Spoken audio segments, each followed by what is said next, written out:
Bayan, kultura na ng mga Pilipino na may lechon sa kanilang mesa tuwing Pasko o Bagong Taon. Pero magkano naman kaya ang presyuhan ng lechon sa kasalukuyan? Alamin natin sa report ni Denise Osorio live. Denise? Audrey, hindi pa sumisikat ang araw. Nagsimula na ang araw dito sa La Loma, Quezon City dahil sa mga lechonan dito kaliwat kanan. Makikita ang mga nakadisplay na sariwa at bagong luto ang mga lechon.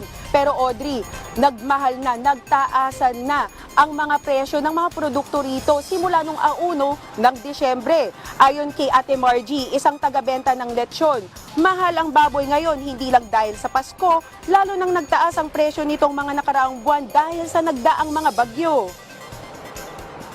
Mataas po ngayon ang presyo ng kaysa mga nakaraan buwan. Yung mga ganyan po namin, nasa 9,000 na po ang pinakamababa. Ganyan po ang size. Nung mga nakaraang buwan, nakukuha pa po yan ng 7,000. Pero ngayon po wala na.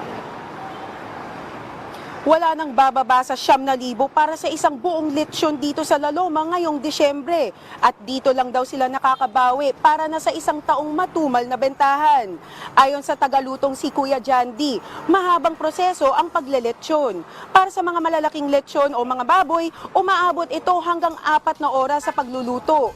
At giit niya, maliban sa lasa, dekalidad ang importante. Lutuin mo maigi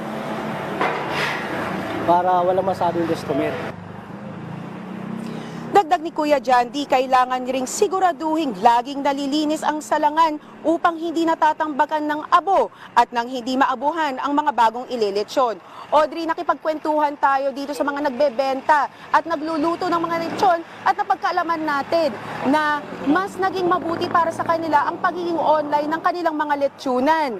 Ayon sa kanila, kahit na marami pa rin silang mga dayo, mas marami ang mga nagiging order nila sa online at sa mga phone calls dahil online na sila sa social media ngayon. Sa isang tindahan, umaabot sila hanggang 200, sa halos 200 hanggang 500 mga lechon.